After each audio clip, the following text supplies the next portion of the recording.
Bonjour YouTube, mon nom c'est Cynthia, j'ai 38 ans. J'ai décidé de me démarrer une chaîne YouTube parce que je vais subir une chirurgie de perte de poids. Donc, ce qu'on appelle en français une gastrectomie pariétale verticale ou quelque chose comme ça. Beaucoup plus simple de le dire en anglais, une sleeve. C'est ça, moi je suis native du Québec, j'ai 38 ans et ben, j'ai toujours été obèse morbide, j'ai toujours eu un poids là, assez élevé. Du plus loin que je me souvienne, là, au secondaire, là, je devais peser dans les 200 et bon, ça a toujours augmenté. Je pèse actuellement dans les 400 livres. La dernière fois, je me suis pesée la semaine dernière, j'étais à 408 et je vais subir une chirurgie bariatrique dans environ un mois. Donc le 1er novembre, je vais être opérée. Mais le but de ce vidéo, dans le fond, c'est que je voulais faire une chaîne YouTube pour documenter mon parcours. En premier lieu, pour moi, pour me tenir un peu responsable de mes actes, si on peut dire, d'avoir des yeux tournés vers moi, qui vont pas me dire non, ça c'est pas correct, tu devrais pas faire ça, ou si je mange des choses que je devrais pas manger, ben au moins j'aurai des gens qui pourront me surveiller si je suis pas capable de me surveiller moi-même.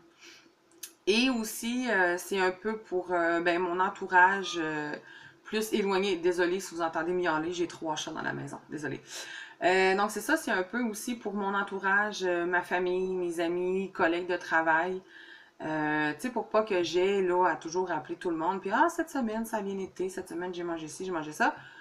Ben, les gens pourront regarder mes vidéos et voir comment ça se passe là, pour moi.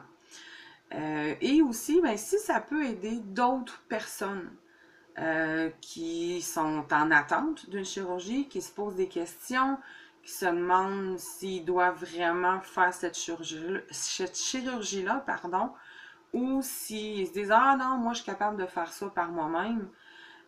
Moi, j'ai tenté longtemps par moi-même depuis plusieurs années. J'ai fait plusieurs régimes. J'ai fait du Weight Watchers, du Mince à Vie, du Bel et Mince. J'ai essayé des régimes hyper protéinés, style idéal protéine. Ça a fonctionné un certain temps. J'ai déjà perdu beaucoup de poids. En 2010, j'avais perdu 150 livres. Sauf que je m'étais tellement privée de nourriture durant cette période-là que bon, j'en ai fait un burn-out, dépression. Là. J'ai jamais vraiment été diagnostiquée, mais j'étais vraiment épuisée. J'ai arrêté de travailler pendant 6 mois. Et j'ai repris tout le poids, évidemment, que j'avais perdu avec Ideal Protéine. Ideal Protéine est une très bonne diète en soi, un bon plan alimentaire pour quelqu'un qui a peu de poids à perdre, en tout cas selon mon opinion à moi. Mais moi, j'avais au-dessus de 300 livres à perdre et en ayant perdu 150, je voyais pas la fin de cette alimentation-là qui était très très restrictive dans le fond. Fait c'est ça, j'ai tout repris le poids perdu. J'ai retenté de le faire par la suite quelques années plus tard. Ça n'a pas fonctionné, la motivation n'était pas là. J'ai fait aussi le plan alimentaire de Isabelle Huot avec ses plats surgelés cuisinés de Kilo Solutions. J'ai fait ça quelques mois. C'est quand même pratique, t'as pas besoin de cuisiner. Je déteste cuisiner. Je déteste encore plus faire la vaisselle après avoir cuisiné. C'est peut-être plus ça le problème. Fait que oui, c'était pratique, j'aimais ça. Sauf que sur le long terme, ça revient cher là, à 8 $ du repas.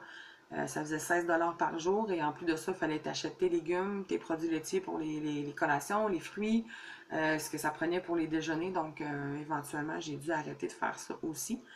Et ben, j'ai essayé aussi de juste écouter mon intuition, essayer de manger normalement.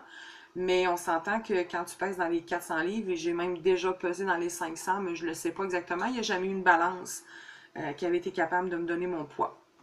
Donc, quand tu essaies de manger intuitivement ou de dire ah, je vais surveiller mes portions, ça marche pas nécessairement là, quand tu as un appétit d'ogre et que tu as un estomac sans faim et que tu es toujours affamé, peu importe ce que tu manges.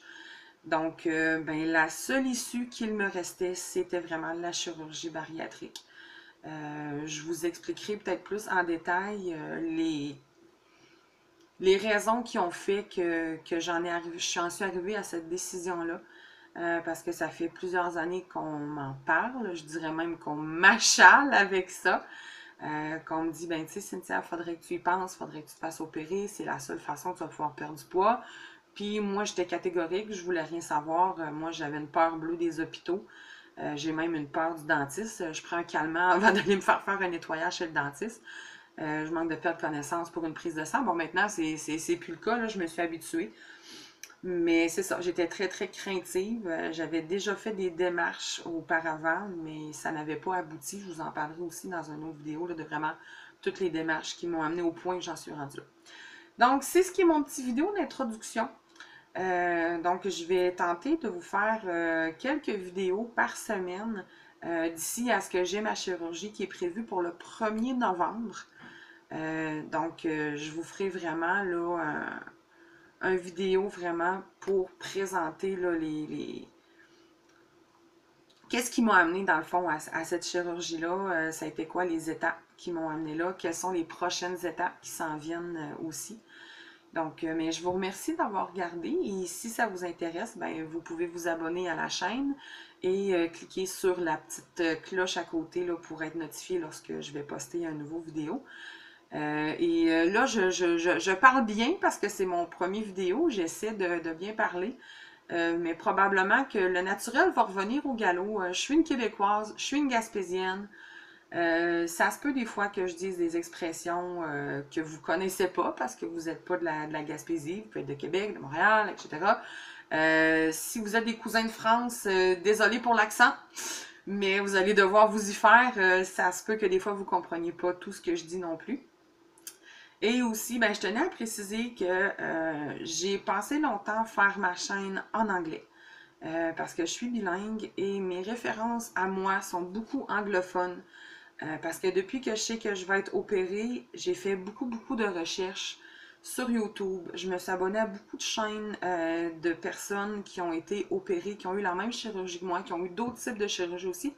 Mais c'est en grande majorité des Américains, des Américaines. Il y a une grosse culture YouTube aux États-Unis. Il y a vraiment une communauté YouTube. Les gens s'entraident. Les gens font des collaborations entre eux sur leur chaîne.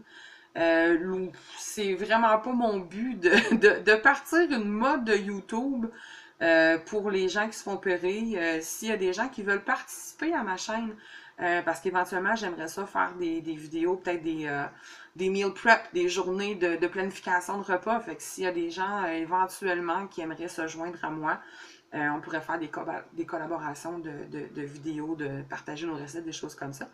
Mais ça, ce sera vraiment dans le futur parce que je fais vraiment juste débuter là, dans le puis, ben, je vais terminer ça là, puis vous dire, ben, ce que vous voyez, c'est moi. Je suis pas une fille qui me coiffe, je suis pas une fille qui me maquille. Je suis pas mal toujours habillée pareil. T-shirt, pantalon noir ou marine. Je travaille dans un bureau, mais pas au public. Donc, tu sais, je me pomponne pas, je me coiffe pas, je porte pas de bijoux. C'est vraiment pas mon style. Ça l'a jamais vraiment été. Peut-être que quand j'aurai été opérée et que j'aurai peut-être le physique pour vouloir me sentir belle et désirable et peu importe les raisons, peut-être que là, je prendrai peut-être un goût à me coiffer un peu ou à me maquiller. Puis même là, j'ai laissé mes cheveux détachés, mais normalement, j'ai toujours un chignon sur le dessus de la tête. Donc, je ne veux pas vous garder plus longtemps. C'est vraiment juste mon petit vidéo d'introduction. Et j'édite pas mes vidéos en ce moment. Je connais pas ça, l'édition de vidéo. C'est vraiment one shot, donc c'est une vidéo tournée en une seule prise, comme on dit, c'est un one take. Donc c'est ça, je vous laisse là-dessus et ben, j'espère vous revoir bientôt. Merci, bye bye.